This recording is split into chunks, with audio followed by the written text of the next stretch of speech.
Sistemas operacionais dentro da ciência da computação. Integrantes: Gabriel Alves e Marcelo Augusto. Fase 1. Propósito geral. O presente trabalho tem como propósito apresentar uma visão geral sobre sistemas operacionais, explorando seus fundamentos, funções essenciais, arquitetura e relevância dentro da ciência da computação. Qual o conceito de sistema operacional? Um sistema operacional é um conjunto de programas que gerencia os recursos do computador e oferece serviços que aplicações e usuários possam utilizá-lo de forma organizada. Ele funciona como uma camada intermediária entre o hardware e os softwares. Fase 2. Relatório teórico sobre virtualização. Virtualização é o processo de criar uma versão abstrata de um recurso computacional, permitindo que múltiplos sistemas ou aplicações compartilhem o mesmo hardware físico sem interferência entre si. Essa abstração é realizada por software especializado, que simula recursos como CPU, memória, armazenamento e rede. Tem vários tipos de virtualização. Tem virtualização de hardware, virtualização de software, virtualização de armazenamento, tem de servidores, desktops, aplicações de rede e de armazenamento. Vantagens e desvantagens da virtualização. As vantagens são melhor aproveitamento do hardware, redução de custos e espaço físico, facilita no backup, snapshot e recuperação, isolamento entre sistemas e aumento da segurança, migração do VMS sem desligamento. Desvantagens. Pode apresentar perda de desempenho se mal configurada, maior complexidade de gerenciamentos em grandes ambientes, dependência de hipervisores e ferramentas específicas, necessidade de hardware robusto para alto nível de consolidação, risco de segurança caso as VMS não sejam isoladas adequadamente. Então, a virtualização é um elemento essencial na infraestrutura de TI moderna, oferecendo flexibilidade, economia e eficiências para empresas de todos os portes. Hoje vou apresentar de forma simples como funciona o processo de instalação dos sistemas operacionais Windows e Linux. Começando pelo Windows. A instalação pode ser feita por ISO, pendrive bootável ou por máquinas virtuais. O processo inicia dando boot pela primeira vez ou arquivo ISO, escolhendo o idioma, layout do teclado e o tipo de instalação, que pode ser atualização ou instalação limpa. Depois fazemos o particionamento do disco e o sistema copia os arquivos e reinicia. Quando o Windows abre pela primeira vez, configuramos o nome do PC, usuário, privacidade, atualizações e instalamos os drivers principais, como rede, vídeo e áudio. Agora falando um pouco do Linux. A instalação é feita a partir do ISO oficial, geralmente usando um pendrive de modo live, que permite testar o sistema antes de instalar. O processo inclui escolher o idioma, o layout do teclado, tipo de instalação, normal ou mínimo, e definir como o disco será particionado. Também criamos o usuário e criamos a senha.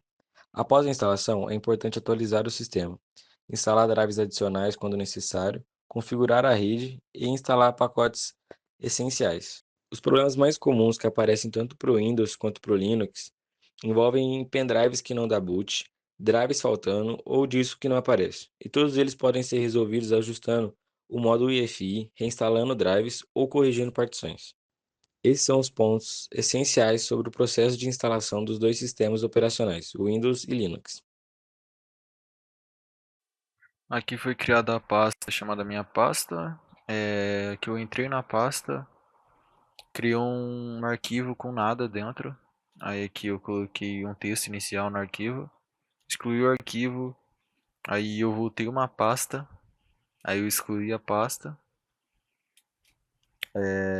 aí depois aqui eu renomeei um arquivo texto.txt para texto1.txt que estava na pasta Alves. E depois eu renomeei uma pasta que chamava teste para a pasta teste. Eu movi o texto para o diretório C na pasta aula. Aí aqui eu fui copiar um texto, mas eu copiei um texto que já estava aqui dentro, então não deu. Aqui também eu já fui copiar um texto que já estava aqui dentro dessa pasta. Aqui eu fiz certo. Copiei o texto 2 que estava na pasta users Alves, copiei para a pasta aula. É, aqui eu voltei pro diretório C, eu entrei na pasta users, voltei uma pasta, entrei na pasta users de novo, entrei na pasta alves e verifiquei o tipo, o que tem dentro do texto 2.txt, que estava escrito aula teste, era o que tem dentro do arquivo. Aqui eu listei o que tem, o conteúdo que tem dentro do diretório, que foi isso daqui. Aqui o task list é um gerenciamento dos processos que estão sendo utilizados agora no computador.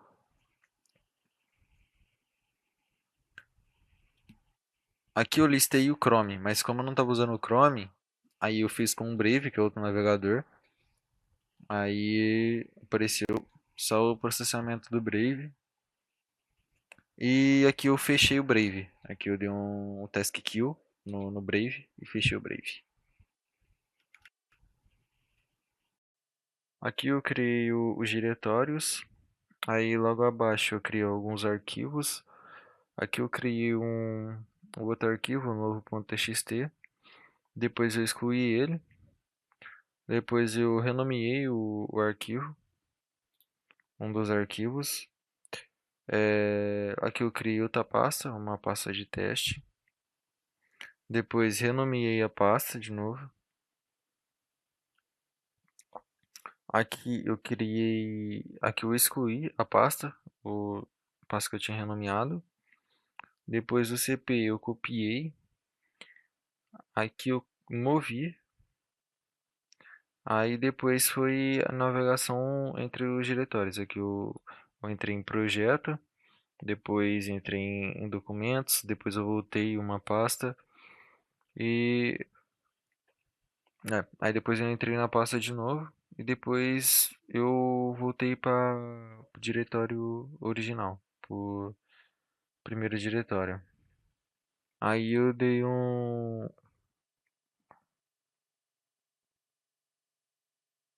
aí o cat eu usei para exibir o conteúdo do arquivo, que está no arquivo.